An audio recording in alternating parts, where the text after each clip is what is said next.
据环球网在4月26号的消息，我军一架特种军机运8反潜机在25号上午进入台湾西南空域，执行日常巡逻警戒任务。随后，该特种军机遭到了来自台军的广播驱离。不过，在台军的广播驱离中，却意外检测到了来自台岛的防空雷达信号。据了解，因为解放军的频繁绕台任务，导致台空军战机的损耗率异常升高，加上本身都是些古董级战机，频繁的飞行也加剧了飞行事故的发生。为此，台当局不得不降低战机的追踪次数，改为利用地面雷达追踪。然而这一次，在台军的慌忙应对中，我军特种军机运8反潜机恰好在台军追踪时逆向发现了台岛面向西南空域的导弹雷达信号。尽管官方没有明确说明，但是能够接收到雷达信号，也就意味着可以逆向追踪到地面的防空导弹阵地以及雷达的所在位置，等同于为了达到拦截效果，反而把自己的底牌全亮给了解放军。有观察人士就指出，自本月3号以来，解放军已经连续多日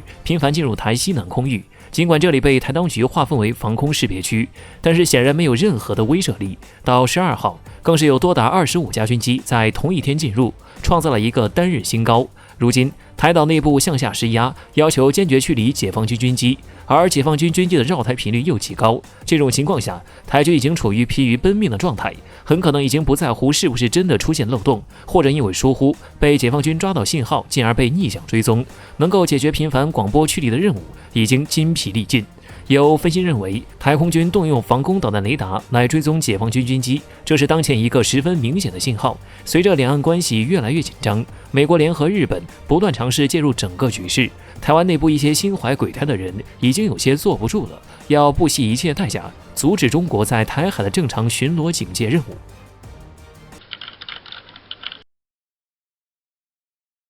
近段时间，印度因为国内新冠疫情反弹失控，引发了全球高度关注。仅4月22号至24号这3天，印度国内新增确诊病例就接连突破30万，这不仅打破了美国此前保持的全球单日新增确诊病例，也让印度的医疗系统濒临崩溃。据路透社报道称，印度目前医疗设备短缺，供氧严重不足，即使是当地的一些豪华私人医院，这些问题也同样存在，并且还有一些印度医生透露，仅在过去的几天里，医院对氧气的需求量已经增加了3到5倍，但是供给量却只有平时的1/3。我们都知道，缺氧对于那些患者就意味着直接宣判死刑，但是印度政府对此却毫无办法，并且除了这些，印度疫情中还出现了很多人为乱象，比如氧气短缺造成的黑市高价贩卖氧气瓶，医院床位紧张导致内部高价兜售病床，大批印度超级富豪纷纷逃离本国等。从这些现象来看，印度国内显然已经全部乱套。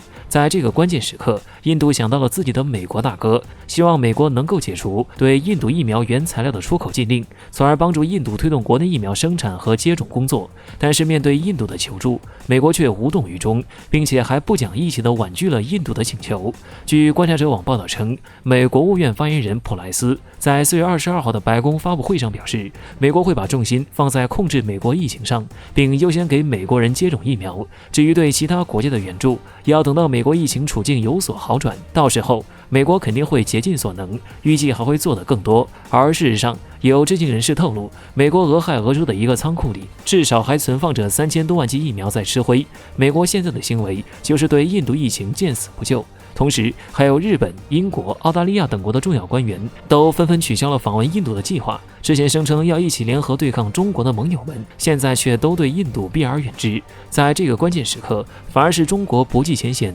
在印度最需要帮助的时候伸出援手。4月22号，我国外交部发言人表示，中方愿意为印度控制疫情提供必要的支持和帮助。但是让我们没有想到的是，中国这一举动却直接被印度无视了。印度时报甚至发表文章称，中国不在印度进口氧气的国家范围内。对此，不少网友感叹，印度还真的是有骨气，在这个节骨眼上还不忘对华态度强硬。即便是美国等所谓的盟国们对其见死不救，他们依然还将中国视为了敌人。最后，尽管我们的善举没有被印度所接受，但是也体现了一个大国该有的担当。而印度也许真的只有在付出惨重代价以后，头脑才会清醒一点吧。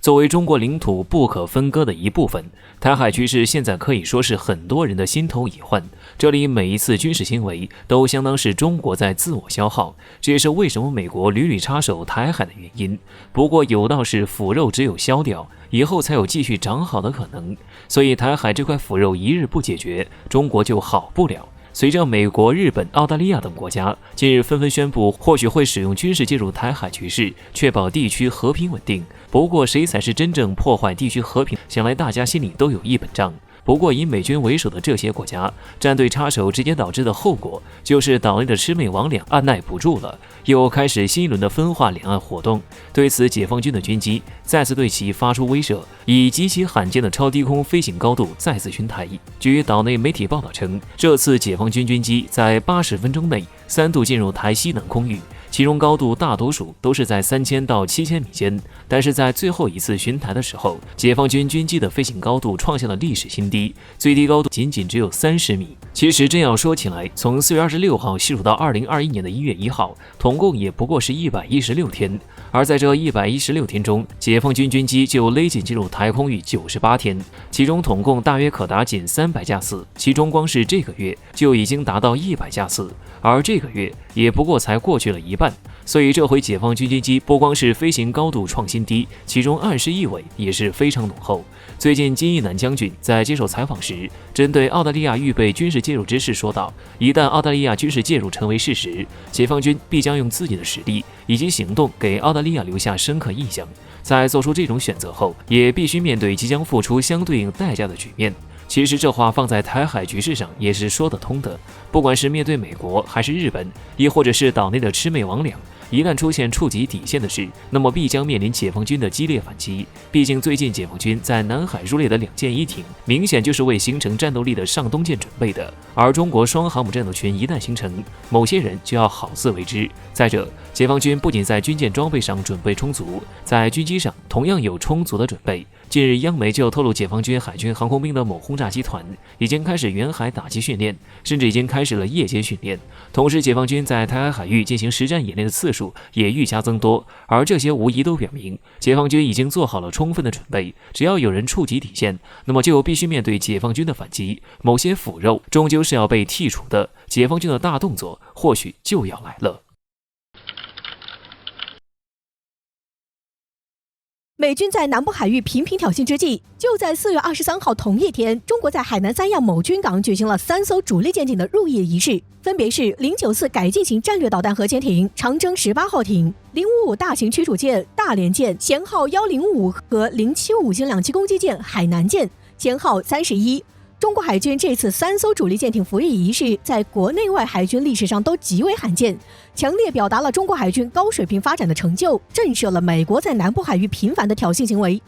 094改进战略导弹核潜艇是首次公开它的服役仪式，一直以来，中国的核潜艇服役仪式都是不公开或者秘密进行的。虽然三亚是中国核潜艇在南海的母港所在地，南海更是我国核潜艇重要的活动海域，更是094核潜艇发动核打击的重要海域。这次长征18号艇公开服役，强化了中国海上核打击能力，向域外国家表示核威慑。055大型驱逐舰首批建造了8艘，这次舷号105大连舰是按照编号算是第5号舰，1号舰舷号101是南昌舰，2号舰舷号102是拉萨舰。这次在三亚服役的055大型驱逐舰，如果从舰名大连来看，大连属于北方城市，根据中国海军命名规律，它应该是属于北海舰队。而从055大区作战定位来分析，它是驱逐舰和护卫舰的旗舰，是航母编队的核心护航舰艇。055应该定位为机动部署舰艇，哪支舰队有需要就派去哪支舰队。现在美国经常在我国南部海域骚扰，连航母也时常出没了。以往中国海军派054A 和052D 等舰艇监视，现在中国海军派出055大区，综合作战能力超越伯克级驱逐舰和老旧的提康德罗加级巡洋舰，甚至连美军航母本身都未必受得了一艘055大区一波16到32枚鹰击18反舰导弹的饱和打击。055巡航南部海域绝对够牌面，镇得住场。075型两栖攻击舰首舰在三亚服役，这有点意外。理论上075应该是在东海活动，为统一国家做准备。不过中国海军所有两栖舰都是在南部海域演习训练的，因为南部海域岛礁够多，而且海域宽阔，适合两栖舰艇进行全面的战斗训练，因此075两栖攻击舰在三亚服役就合情合理。南部海域岛屿众多，中国有4座大型的岛礁基地，更有岛屿被外国非法侵占，而且美国已经把南海作为中美斗争的重要舞台。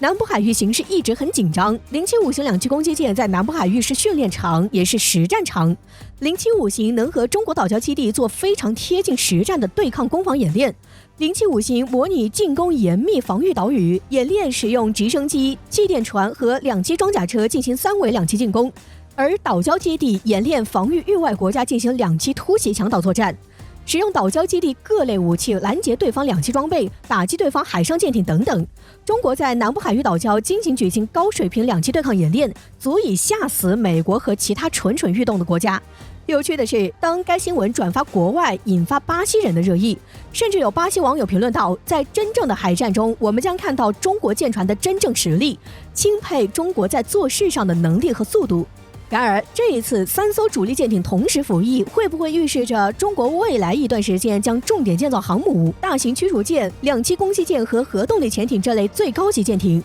将整体提升中国海军技术水平，与美国平等甚至略有俯视的对话？